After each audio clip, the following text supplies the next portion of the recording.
জিপিএসটা আমাকে কোথায় নিয়ে যাচ্ছে? সোজা 3 ঘন্টা চলতে থাকুন, আপনি আপনার গন্তব্যে পৌঁছে যাবেন। আরে এই আধ ঘন্টা আগেই তো জিপিএস বললো 3 ঘন্টা, এখন আবার বলছে 3 ঘন্টা।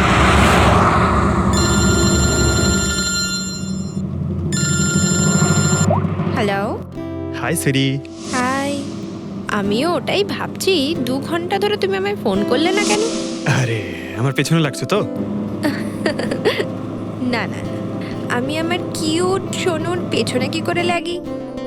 তুমি যখন আমাকে সোনু বলে ডাকো আমার মনে কুচু কুচু কুচু হয়। কি হয় যেন বললি তোর মনের মধ্যে? কুচ্চু কুচ্চু। হ্যাঁ? হুম? আরে স্যার এ হলো আমার ইনফর্মার, এর থেকে ইম্পর্টেন্ট ইনফরমেশন নিচ্ছি। তোর ইনফর্মার? আমি একটু দেখি। ও স্নেহাল। পঙ্কজ, এ তোর কোন ইনফর্মার রে, যার নাম আমি আগে কোনোদিন শুনিনি? আরে স্যার ছাড়ুন না, আমি না একে ম্যাট্রিমোনিয়াল সাইটে পেয়েছিলাম, ভালো বন্ধুত্ব হয়ে গেছে আমাদের মধ্যে। হ্যালো। হ্যাঁ, আরে না না ওই ফ্রেডি স্যার বলছিলেন যে কিছু না স্যার, পঙ্কজের একটা ইম্পর্টেন্ট ফোন এসেছে। পঙ্কজের ইম্পর্টেন্ট ফোন এসেছে, তা তুমি ওখানে কি করছো? এদিকে এসো। যে ইম্পর্টেন্ট কাজটা দিয়েছিলাম তার কি হলো? 1 মিনিট স্যার। হ্যালো। হ্যাঁ বেবি সরি, একটা কাজ করছিলাম। আচ্ছা তুমি কি তোমার হোটেলে পৌঁছে গেছো? হোটেল? এখনো আমি পুনেই পৌঁছতে পারিনি আর তুমি হোটেলের কথা বলছো? কি? তুমি তো কোন সকালে বেরিয়েছো? সেটাই তো, দেখো না এই জিপিএস আমায় কোথায় পৌঁছে দিয়েছে। আমি একটা কাঁচা রাস্তা দিয়ে যাচ্ছি। আরে কাঁচা রাস্তা দিয়ে কেন যাচ্ছ? সোজা হাইওয়ে দিয়ে যাও না। আরে আমি হাইওয়ে দিয়েই যাচ্ছিলাম, জিপিএস দেখালো ওখানে নাকি ট্রাফিক জ্যাম আছে, তাই ভাবলাম শর্টকাট নিয়ে নি, ফেসে গেলাম আমি। আচ্ছা তুমি একটা কাজ করো, রাস্তা যদি কাউকে দেখতে পাও তাকে রাস্তাটা জিজ্ঞেস করে নাও। হ্যাঁ আমি কাউকে জিজ্ঞেস করছি, হ্যাঁ তুমি একটু হোল্ড করো। ওকে।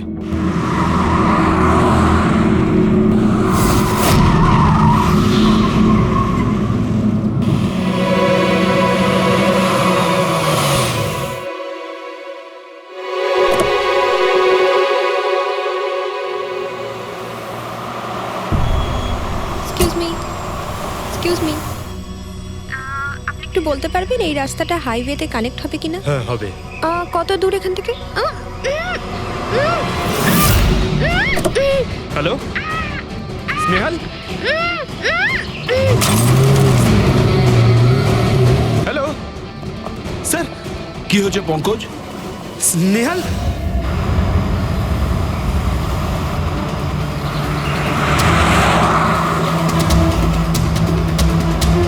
স্যার, এটা স্নেহালের গাড়ি স্যার।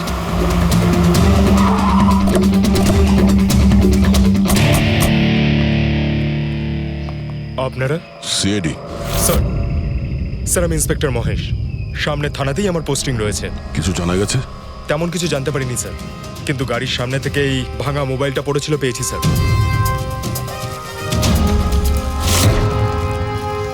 স্যার এটা স্নেহালের স্যার। এটা তো পুরোপুরি ভেঙে গেছে, মনে হচ্ছে কোনো গাড়ি চাপা দিয়ে এটাকে ভেঙে দেওয়া হয়েছে। স্যার হয়তো অপরাধী এই গাড়িটা করেই এসেছিল আর তারপরে ওকে এই গাড়িটা করেই নিয়ে গিয়েছে। স্যার এদেরকে যদি একবার হাতে পাই না, একটাকেও ছাড়বো না।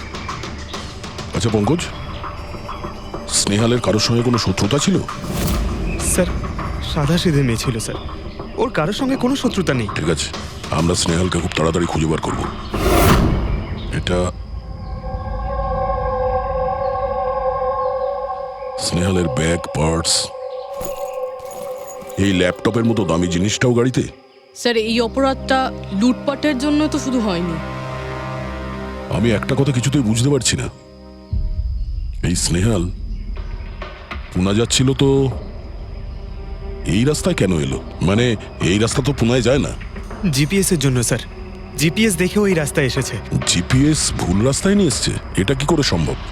স্যার অ্যাকচুয়ালি কি হয়েছিল, জিপিএস হাইওয়েতে ট্রাফিক জ্যাম দেখিয়েছিল, সেই জন্য এই রাস্তাটা ধরেছিল।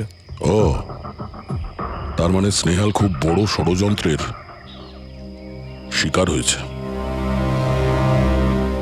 গাড়িতে কিছু পাওয়া গেল সারিকা? কিচ্ছু পাওয়া যায়নি, আর না পাওয়ার কোনো আশা আছে। কেন এরকম কেন বলছো? তুমি এই গাড়িটার থেকে কোনো অদ্ভুত স্মেল পাচ্ছ কি?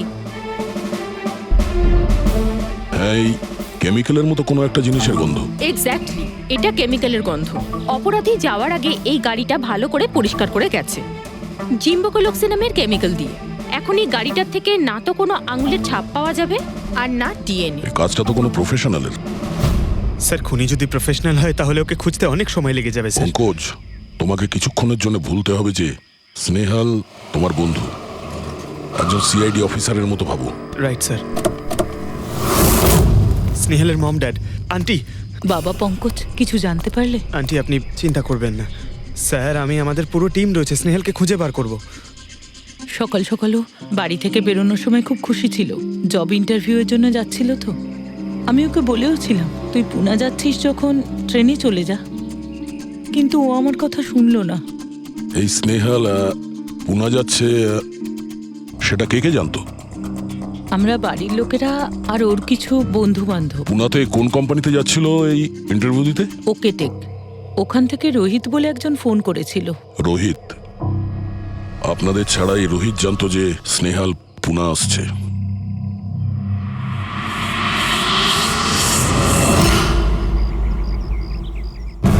এই ইনফরমেশনটা পেয়ে গেলে স্যার আমরা অনেকটা এগিয়ে যাব।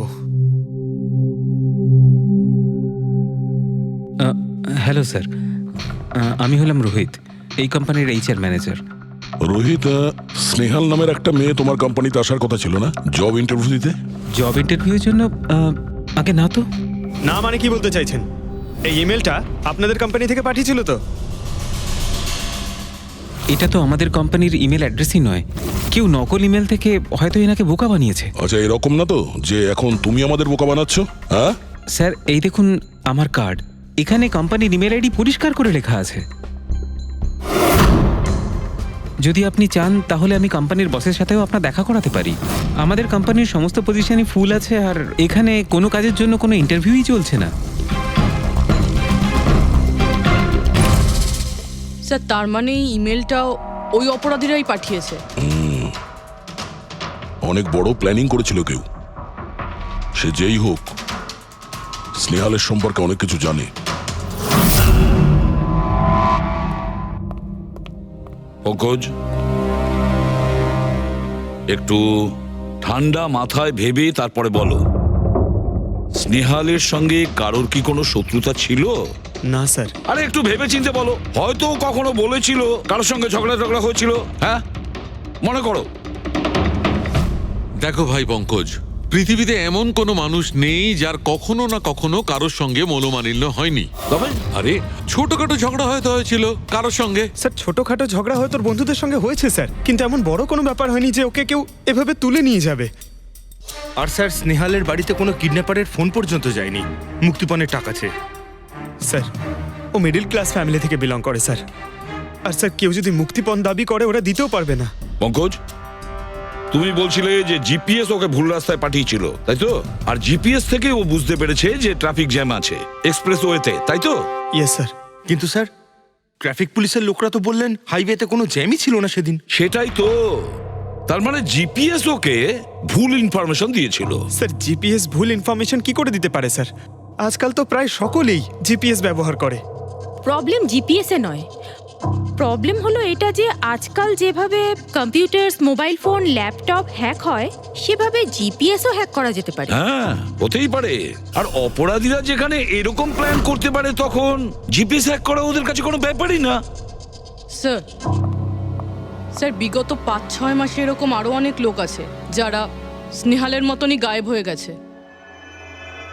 এদেরও গাড়ি থেকে কিডন্যাপ করা হয়েছে, আর সেই কেমিক্যালও ছেটানো হয়েছিল ওই গাড়িগুলোর মধ্যে যাতে প্রমাণ লোপাট করা যায়। ও মাই গড, কি হয়েছে স্যার? এখনো পর্যন্ত এদের খুঁজেই পাওয়া যায়নি।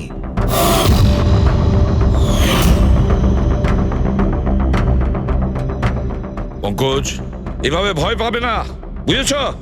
স্নেহালকে আমরা খুঁজে বের করবই, ওর কোনো ক্ষতি হতে দেব না, ভয় পেও না। রবি, দেখো তো ক্রাইম ব্রাঞ্চের ইন্সপেক্টর সমীর, উনি এই কেসটা হ্যান্ডেল করছে। প্রথমে ওনাদের চাকরি কিংবা ফ্রি গিফটের লোভ দেখিয়ে ডাকা হয়েছে, তারপর জিপিএস হ্যাক করে গাড়িতে তুলে নিয়ে যাওয়া হয়েছে, তারপর কেমিক্যাল ঢালা হয়েছে যাতে প্রমাণ সব নিশ্চিহ্ন হয়ে যায়। সমীর, সেসব আমরা জেনেই গেছি, যদি নতুন তথ্য কিছু পাওয়া গিয়ে থাকে বা নতুন কিছু যেটা দিয়ে আমরা অপরাধীর কাছে পৌঁছতে পারি। স্যার গত মাসে এরকম নতুন কিছু একটা পেয়েছিলাম। স্যার দাঁড়ান, এখানেই দাঁড়ান স্যার।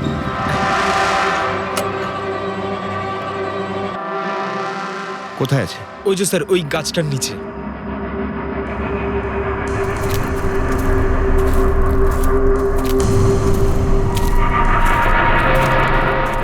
কি হলো, চলো। না স্যার আপনি যান। আরে ঘাবড়াচ্ছ কেন? আমি আছি তো তোমার সঙ্গে, এসো। না স্যার আমার ভয় লাগে ভীষণ। আচ্ছা জায়গাটা কোথায়? ওই যে স্যার ওইখানে গাছটার নিচে। দাও, আমাকে দাও।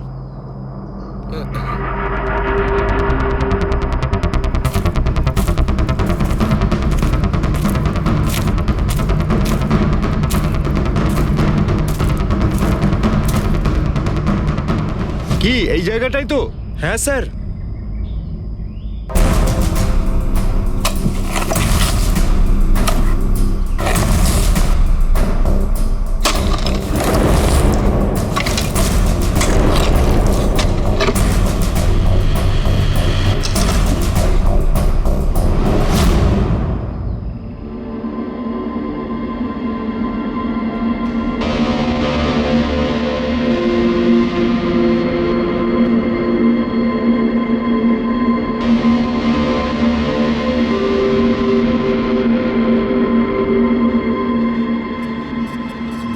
নিখোঁজ লোকেদের মধ্যে একজনকে অ্যাসিড ঢেলে পুরো পুড়িয়ে দেওয়া হয়েছিল।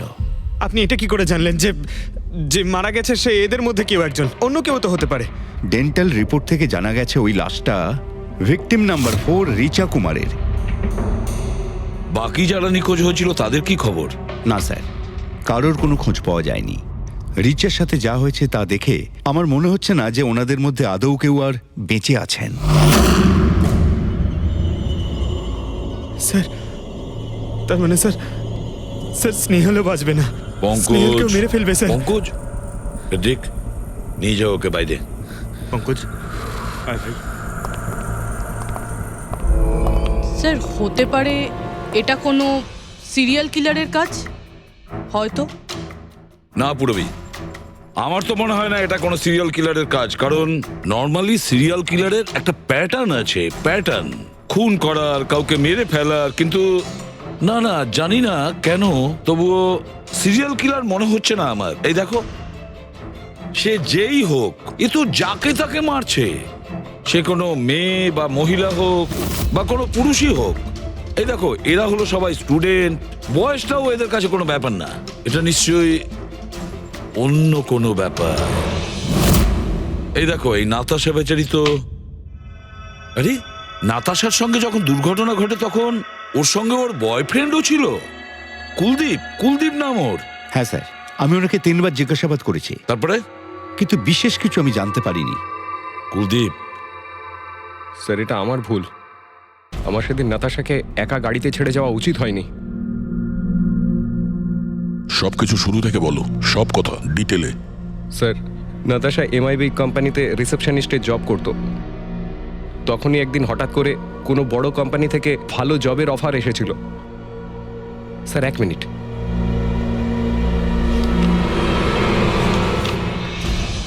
স্যার আগের চাকরিতে নাতাশার স্যালারি কত ছিল? স্যার 20,000 টাকা। আর এই চাকরিতে 1 লক্ষ টাকা স্যালারি দেওয়া হচ্ছে। তোমার খুব অদ্ভুত মনে হয়নি যে হঠাৎ কেউ এত বড় চাকরি কেন দেবে? স্যার অদ্ভুত তো লেগেছিল স্যার, কিন্তু আমরা তখন ভেবেছিলাম যে এটাই হয়তো ভাগ্যের খেলা। আর আমি আমার গাড়ি নিয়ে নাতাশাকে ইন্টারভিউতে পৌঁছে দিতে চলে গেলাম। এ কোন পথে চলেছি আমরা দুজনে একসাথে গাড়িতে। আরে থামো থামো কুলদীপ, আমি তোমাকে কতবার বলেছি বলো তো, তুমি গান গেও না। আসলে তুমি বড্ড বেসুরে গাও। ওরে বাবা, আমি গান গাইছি না, আমি এটা জিজ্ঞেস করছি যে আমরা এটা কোথায় এলাম। এই রাস্তা তো আগে কোনোদিন দেখিনি আমি। তুমি শুধু জিপিএস ফলো করো, নিজের বুদ্ধি খাটাতে যেও না। আরে বাবা, মনে হচ্ছে আমরা ভুল রাস্তায় ঢুকে পড়েছি। এক কাজ করি, আমি বরং ইউটার্ন নিই, আর যে রাস্তা চিনি সেই রাস্তা দিয়েই যাই। ওকে। আরে ও মাই গড, আবার কি হলো? মনে হচ্ছে পাংচার হয়ে গেছে।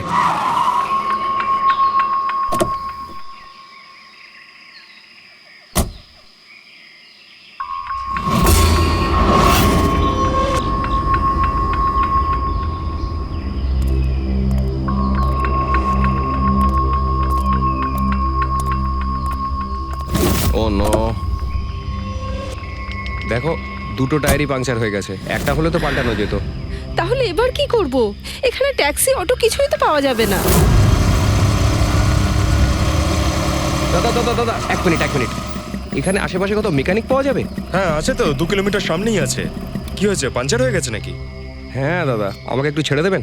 ছেড়ে দিতে পারি, কিন্তু 50 টাকা আরে লাগবে। 100 টাকা নিয়ে নেবেন, চলুন। আরে কুলদীপ, তুমি আমাকে এখানে একা রেখে যাচ্ছ? আমি যাবো আর আসবো, ঠিক আছে? আমার তোমার সাথে আসাই উচিত হয়নি। লাভ ইউ সোনা। 10 মিনিট তুমি ভেতরে বসো, বাইরে বেরোবে না, আমি যাবো আর আসবো। চলো চলো। ও আমাকে বলেও ছিল যে আমি ওকে যেন একলা ছেড়ে না যাই। যদি আমি ওর কথাটা শুনতাম গো। তারপর তুমি মেকানিককে নিয়ে ওখানে পৌঁছলে, আর ওখানে নাতাশা ছিল না? না স্যার। স্যার, ওই বাইকের লোকটা এদের সঙ্গে মিলে আছে। হতে পারে। তুমি ওই বাইকওয়ালাকে দেখেছো? কিছু মনে আছে? না স্যার, ও তো হেলমেট পরেছিল। আচ্ছা, ওই বাইকের নাম্বার মনে আছে? না স্যার, সেই সময় আমার নাতাশাকে ইন্টারভিউ পৌঁছে দেবার তাড়া ছিল, তাই খেয়াল করিনি। আচ্ছা, এই নাতাশা কোনো ডায়েরি কিছু লিখতো? আমি বলতে চাইছি যে সারাদিন কি করেছে, কিংবা মিটিং শিডিউলস। ডায়েরি তো নেই, কিন্তু হ্যাঁ ল্যাপটপ আছে, যাতে ও নিজের জরুরি বিষয়গুলো লিখে রাখতো। দেখান। একটু খোলো এটাকে। পাসওয়ার্ড 20/04/1987। এটা নাতাশা? আগে হ্যাঁ স্যার। এই দুর্ঘটনা ঘটেছিল 6 মার্চ। দেখো তো দুর্ঘটনার আগেও কোথায় গেছিল। ওর শিডিউলটা চেক করো।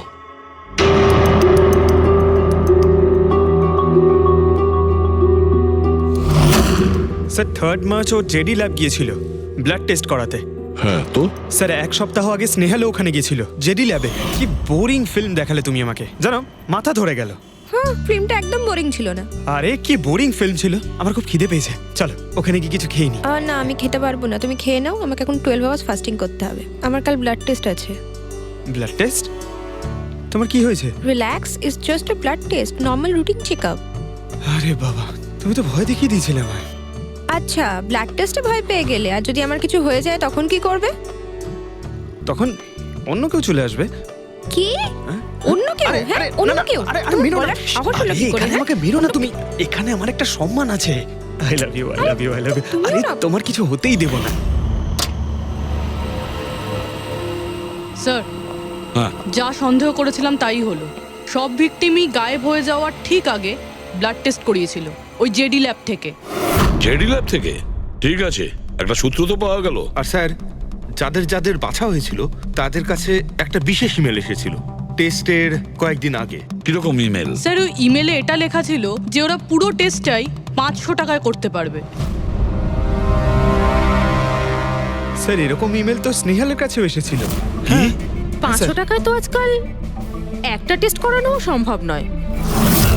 বস একটু দেখি কি কি আছে। হ্যাঁ, দেখো একবার।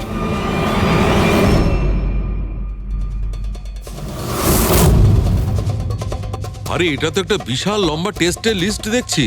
এ তো 500 টাকায় হবেই না, কম করে 15-20 হাজার টাকা লাগবে। কি বলছো তুমি? হ্যাঁ,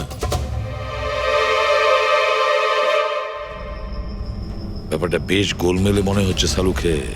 এটার তো একটাই কারণ হতে পারে সালুখে, যে টেস্ট করা আর লোকদের সিলেক্ট করা, সুস্থ লোকদের নির্বাচন করা, তারপর তাদের অপহরণ করে মেরে ফেলা।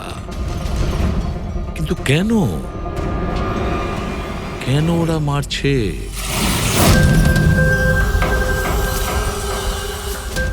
স্যার, আপনাদের নিশ্চয়ই কোনো ভুল হচ্ছে। 500 টাকাতে এতগুলো রিপোর্ট করা সম্ভবই নয়। এটা তো আমরাও বলছি। এতগুলো টেস্ট 500 টাকা কি করে হয়? এই ল্যাব এত দয়ালু কি করে হয়ে গেল যে এত কম টাকায় এতগুলো টেস্ট করছে? স্যার, আমরা এরকম কোনো মেল পাঠাইনি। আচ্ছা, ওসব ছাড়ো। ঠিকঠাক বলবে নাকি আরো কিছু পদ্ধতি অবলম্বন করতে হবে আমাদের? 1 মিনিট স্যার, আপনি এভাবে মিথ্যে অভিযোগ দিয়ে আমাদের ভয় দেখাতে পারেন না। আপনি যাদের নাম বলছেন তারা তো আমাদের ল্যাবে আসেইনি। এই দেখুন, এটা হলো আমরা আমাদের জানি যে রেকর্ডস। ওরা এখানে আসেনি। ওদের বাড়ির লোক বলেছে যে এই ল্যাব থেকে হোম টেকনিশিয়ান গিয়েছিল ওদের বাড়িতে ব্লাড স্যাম্পল নেওয়ার জন্য। ডাকো সবাইকে। এই লিস্টটা দেখে বলুন আপনাদের মধ্যে কে এদের বাড়িতে গিয়েছিল ব্লাড স্যাম্পল নিতে।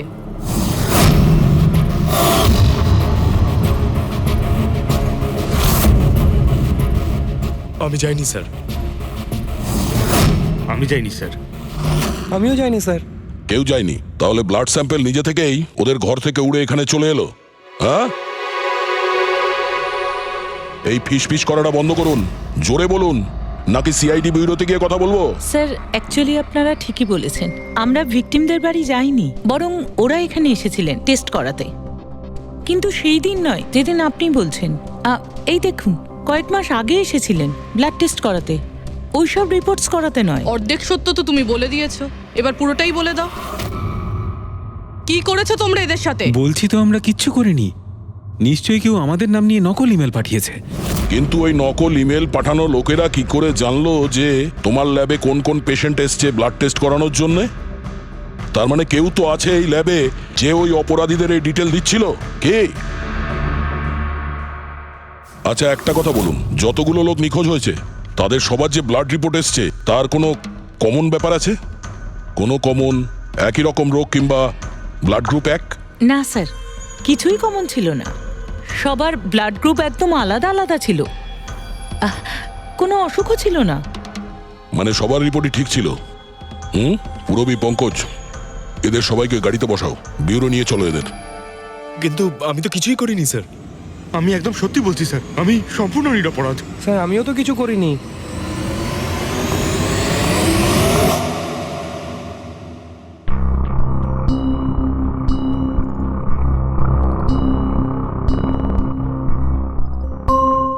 না স্যার, এদের মধ্যে কেউই তো সেদিন আমাদের বাড়িতে ব্লাড নিতে আসেনি। আপনি ঠিক দেখেছিলেন? হ্যাঁ, আপনি পুরো নিশ্চিত যে এদের মধ্যে কেউ ছিল না? না স্যার, কেননা ওই লোকটা টুপি পরেছিল। স্যার স্যার জেডি ল্যাবের বাকি এমপ্লয়ীদের ডিটেলস বের করেছি, যাদের উপর আমাদের সন্দেহ আছে। আচ্ছা, তারা কারা? একজন নয় স্যার, এরকম 4 জন লোক আছে যাদের উপর ভালো মতো সন্দেহ করা যেতে পারে। আচ্ছা, স্যার সবার আগে সন্তোষ, এর স্ত্রী 8 মাস ধরে হসপিটালে রয়েছে, আর চিকিৎসা করার জন্য এর কাছে কোনো টাকাও ছিল না। জানি না হঠাৎ করে এর কি লটারি লেগে গেল যে যে সব টাকা পয়সা মিটিয়ে নিজের স্ত্রীর চিকিৎসা করিয়ে নিল। আচ্ছা। আর স্যার দ্বিতীয় ব্যক্তি হলো যতীন। 8 মাস আগে জেডি ল্যাবে ও এই চাকরিটা পেয়েছিল, আর এই সমস্ত ঘটনা শুরু হয় 7 মাস আগে। মানে এই চাকরিতে জয়েন করার পর থেকেই এই সমস্ত ঘটনাগুলো শুরু হয়। বাকি দুজন? স্যার সিদ্ধেশ আর মালিনী, এদের স্যালারি ওই 18 আর 20,000, কিন্তু তারপরেও এরা বিগত 6 মাসে 2 বার ফরেন ট্রিপ করে ফেলেছে। আচ্ছা, সন্তোষ, যতীন, সিদ্ধেশ আর মালিনী। মনে হয় আবার জেডি ল্যাব যেতে হবে। হ্যাঁ, আমি গেছিলাম ইউরোপে ছুটি কাটাতে, কিন্তু ওই টাকাটা কোনো অসৎ পথে আসেনি। আমার কাকা আমার জন্য 25 লাখ টাকা রেখে গেছেন ওনার উইলে। আর মালিনী দেবী, আপনি ইউরোপ ঘুরে এলেন, তা আপনার জন্য কেউ সম্পত্তি কিছু রেখে গেছিল নাকি? না স্যার, আসলে আমি সিদ্ধেশের সাথেই গিয়েছিলাম। সিদ্ধেশের সঙ্গে? অ্যাকচুয়ালি মালিনী আর আমি একে অপরকে ভীষণ ভালোবাসি।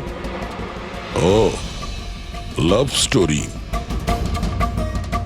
হ্যাঁ, আমি আমার ওয়াইফের চিকিৎসা করিয়েছিলাম, কিন্তু কোনো খারাপ কাজ করে নয়, ওর গয়না বিক্রি করে। আর তাছাড়া আমার বাড়িটাও বন্ধক দেওয়া রয়েছে। যদি আপনারা পেপারস দেখতে চান তাহলে সেটাও দেখাতে পারি আমি। হ্যাঁ স্যার, সন্তোষ তো সারাদিন ধরে অফিসেই থাকে, এ কখন যাবে কারোর ব্লাড স্যাম্পল নিতে? আর যতীন? যতীন তো খুব কমই অফিসে আসে, তখনই আসে যখন কোনো জরুরি কাজ থাকে। আচ্ছা, তার মানে এই আমাদের লোক হতে পারে। এই যতীনকে কোথায় পাবো?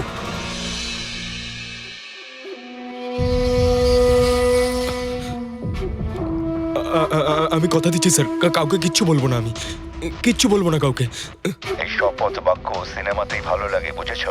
আর আমাদের কাজের নিয়ম তো খুব ভালো করেই তুমি জানো। স্যার আমি শহর ছেড়ে চলে যাবো স্যার, আমি এই দেশটাই ছেড়ে চলে যাবো।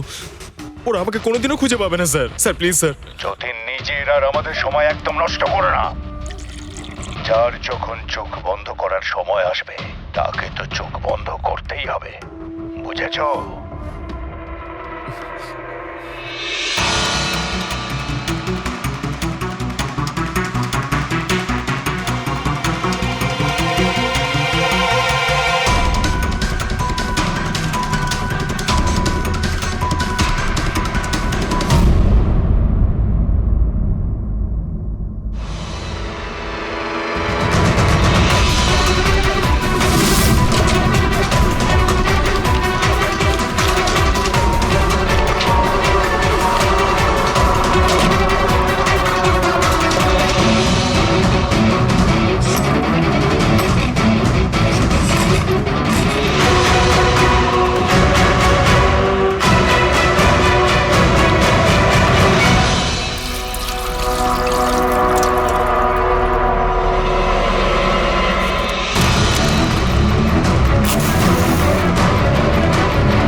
যতীন, স্যার ধোঁয়া বেরোচ্ছে স্যার। স্যার স্যার ভেতরে কিছু পুড়ছে স্যার। যতীন, যতীন, ও নো, যতীন, ও নো, যতীন, কি হয়েছে? তুমি ঠিক আছো? কে করেছে এরকম? কার জন্য কাজ করো তুমি, বলো? ওই চোখটা সবকিছু দেখতে পায়, সবাইকে দেখতে পায়।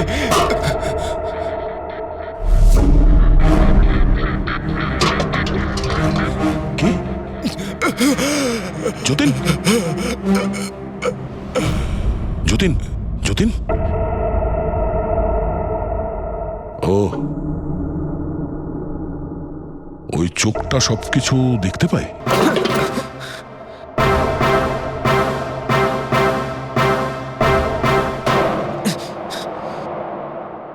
স্যার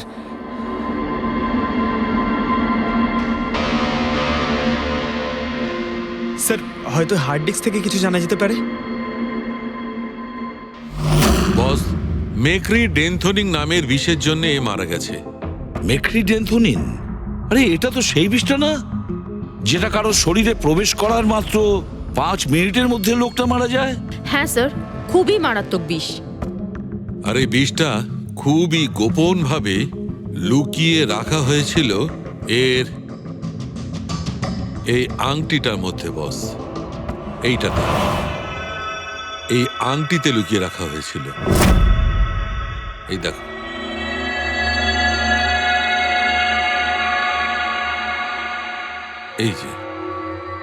এই যে দেখতে পাচ্ছ ছোট্ট একটা পিন, এই ছুঁচে বিষটা ছিল, আর এইটা এই আংটির ওপর ছিল। আর বস, এই আংটিটার ওপরটাকে যদি এভাবে ঘোরানো হয় তখন এই পিনটা বাইরে বেরিয়ে আসে এইভাবে।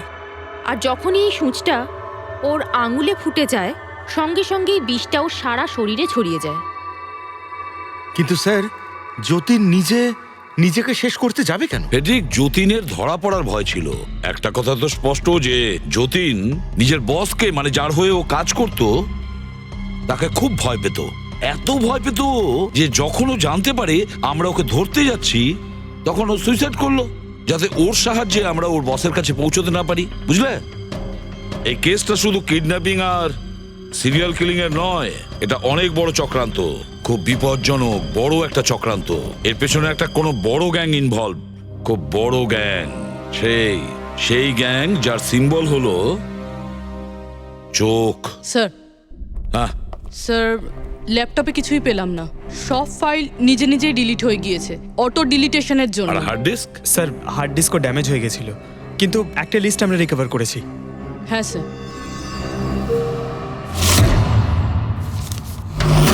আরে এতে 100-রও বেশি নাম রয়েছে। স্যার স্নেহালের সঙ্গে আরো যারা উধাও হয়েছিল সবার নাম এই লিস্টে আছে, কিন্তু স্যার কারোর তো কোনো রোগ নেই। নিশ্চয়ই এই লিস্ট যতীন ওই জেডি ল্যাব থেকে চুরি করে ওর বসকে দিয়ে দিয়েছে।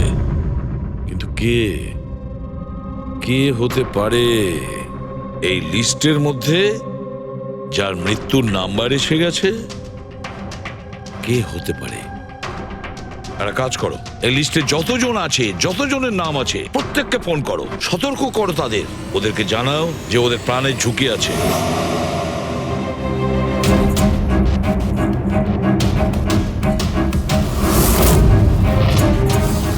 কি? আরে না, আমি আর কি মারছি না, আমি সত্যি সিআইডি থেকে বলছি। আপনার প্রাণ সংশয় আছে সেই জন্যই বলছি। যতক্ষণ আমরা না বলবো আপনি প্লিজ বাড়ি থেকে বাইরে বেরোবেন না। কি চাকরির ইন্টারভিউ? যেও না আলিশা। কিন্তু আমি তো এক্ষুনি বেরোবো। না, বাড়ি থেকে তুমি বেরিও না। Alisha, Alisha, hello hello hello Alisha. কি হয়েছে ফেডরিক? ফেডরিক, কি হয়েছে? স্যার, আলিশা নামের একটি মেয়ের চাকরির জন্য একটা ইন্টারভিউ কল এসেছিল, এখন ওর ফোনটা বন্ধ পাচ্ছি স্যার।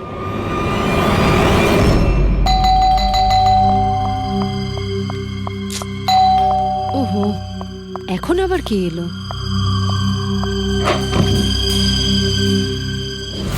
আলিশা? হ্যাঁ, আপনারা? সিআইডি। ও মাই গড, মানে আমি যে মডেলিং এর অফারটা পেয়েছি সেটা ভুয়ো?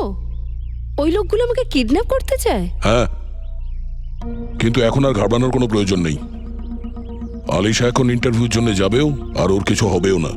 না স্যার, আমি ইন্টারভিউ দিতে যাব না স্যার, আমার খুব ভয় করছে। তুমি যাবে না, অন্য কেউ যাবে, আলিশা সেজে।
এক্সকিউজ মি, অ্যাকচুয়ালি আমি রাস্তা হারিয়ে ফেলেছি। ওই জিপিএস এ কিছু প্রবলেম হয়েছে, তো একটু হেল্প করতে পারবেন? আপনি কোথায় যেতে চান ম্যাডাম? আমার এই সামনেই, আমি এখনই বলছি।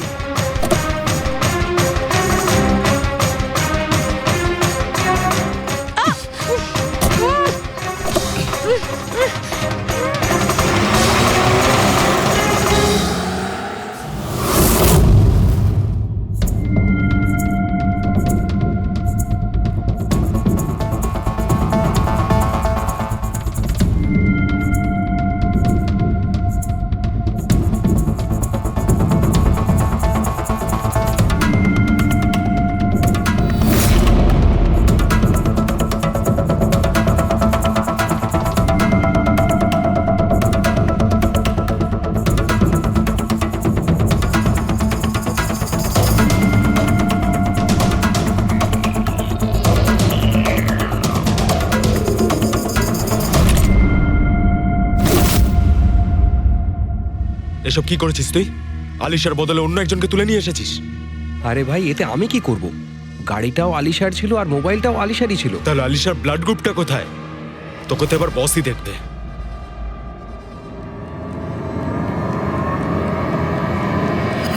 হ্যালো বিউটিফুল, হ্যালো বিউটিফুল, আমাকে খুঁজছিলে নাকি? নাও, এসে গেছি আমি তোমার কাছে। হ্যাঁ, চলো। ছাড়, ছাড় আমাকে।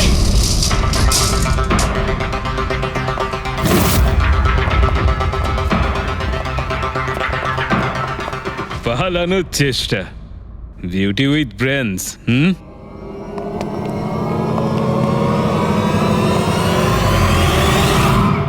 কি হলো? তোমরা কি মাছি দাঁড়াচ্ছিলে নাকি? ভাগ্যিস আমি সময় মতো এসে গেছিলাম। তল্লাশি নাও এর ভালো করে।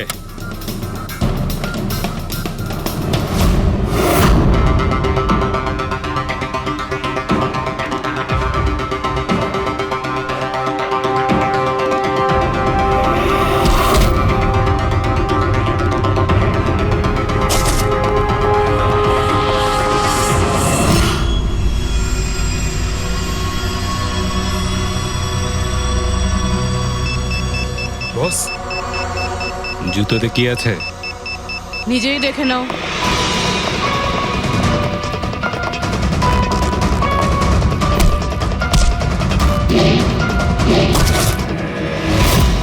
পা থেকে খোলো। খোল। কত টাইম লাগাস রে তোরা? হ্যাঁ,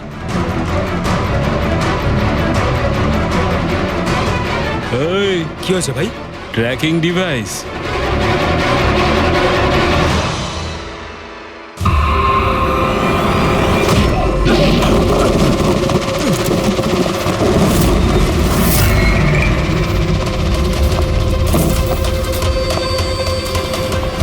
তোরা ঠিক করে চেক করিসনি নাকি? আর তুই হিরোইন, কে রে তুই? তোদের কাল। আচ্ছা, সিআইডি। ও পালাও।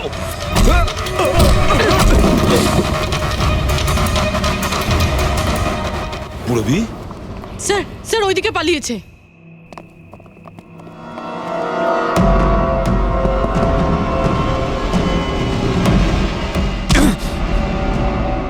স্নেহাল, এসো তাড়াতাড়ি বেরো। কেউ আছে?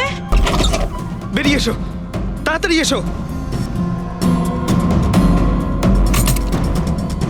আসুন, বাইরে আসুন, আসুন তাড়াতাড়ি।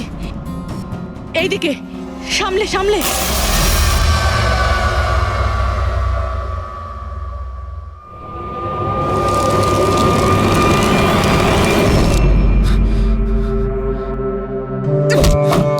স্নেহাল, পঙ্কজ, তুমি ঠিক আছো তো? ভেবেছিলাম আমি আর এখান থেকে কোনোদিন বেরোতে পারবো না। তুমি যেখানেই থাকতে আমি তোমায় ঠিক খুঁজে বার করতাম। তুমি আমাকে এত ভালোবাসো? আরে তোমাকে খুঁজতে গিয়ে আমার 10 কিলো ওজন কমে গেছে, পাগল। চলো চলো, তাড়াতাড়ি চলো।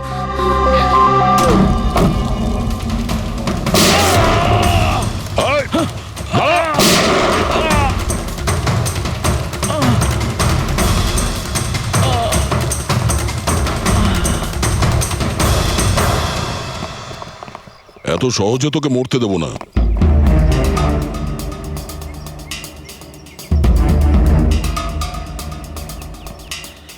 বল, এখানে কি হচ্ছিল? কার কথা এসব কাজ করছিলি তুই? আমরা যাদের জন্য কাজ করি না, তোমরা ওদের ব্যাপারে কিচ্ছু জানতে পারবে না। ওদের চোখ তোমাদের দেখতে পাবে, কিন্তু তোমরা ওদের কখনো দেখতে পাবে না। আমরা দেখতে পাবো না? আহা। শরীরের অঙ্গ প্রত্যঙ্গের জন্য লিভার, কিডনি, আসলে ব্যাপারটা হলো আজকাল সব জিনিস ট্রান্সপ্লান্ট হয়ে যায় তো। কি? মানুষের শরীরের অঙ্গ প্রত্যঙ্গ স্মাগলিং এর এত বড় চক্র চলছে? হ্যাঁ, জেডি ল্যাবের মতো এরকম অনেক ল্যাব আছে যেখান থেকে আমরা লোকেদের ডাটাবেস চুরি করি আর ওদের মধ্যে থেকে সুস্থ লোকেদের বাছি, যাতে ওদের অর্গানস বেচে কোটি কোটি টাকা আমরা বিদেশিদের থেকে কামাতে পারি। কোন বিদেশিদের? কোন বিদেশিদের? সারা পৃথিবীর বিদেশিরা একটা স্পেশাল ওয়েবসাইটে আসে যেখানে মানুষের শরীরের আলাদা আলাদা অঙ্গ প্রত্যঙ্গের নিলাম হয়। একবার টাকা আমাদের অ্যাকাউন্টে চলে এলে আমরা ক্লায়েন্টের ব্লাড গ্রুপের লোককে খুঁজে বের করি ওই লিস্ট থেকে। তারপর ওদের 500 টাকা টেস্ট করার জন্য মেসেজ পাঠাস, যাতে এটা জানতে পারিস যে ওদের হাঁটু, লিভার কিংবা হার্ট তোদের ক্লায়েন্টের সঙ্গে ম্যাচ করছে কিনা। হ্যাঁ, একদম ঠিক। ম্যাচ হওয়ার পরে আমরা ওদের ইন্টারভিউয়ের জন্য ডাকি, ঠিক ওই রকম ভাবে যেভাবে একটা মাকড়সা একটা মাছিকে লোভের জালে ফাঁসায়। এইসব বাজে কাজ করার পরেও আবার দাঁত বার করে হাসছিস? নিজের কাজের জন্য একটুও লজ্জা বা অনুতাপ হচ্ছে না তোর? হাসি তো আমার তোমাদেরকে দেখে পাচ্ছে সিআইডি। আমাকে ধরে তোমাদের কি মনে হচ্ছে তোমরা বিরাট বড় তীর মেরে দিয়েছো? আমাদের মতো কোনো অর্গান গ্যাংকে ধরা মানে হলো ঠিক যেন সমুদ্র থেকে এক মগ জল তোলা। আচ্ছা, আগে এটা বল, আগে বল তোর বাবাকে। মারো আমাকে, আমিও এটাই চাই যে তুমি আমাকে মেরে ফেলো, কেননা আমি জ্যান্ত ধরা পড়েছি জানতে পারলে না? আমার বস, আমার বন্ধু, আমার পরিবার, আমার বাড়ির লোকজন সবাইকে মেরে ফেলবে। কে তোদের বস আর কে কে শামিল আছে তোদের এই চক্রে? এর উত্তর আপনি আমার মুখ থেকে কোনোদিন শুনতে পাবেন না এসিপি স্যার।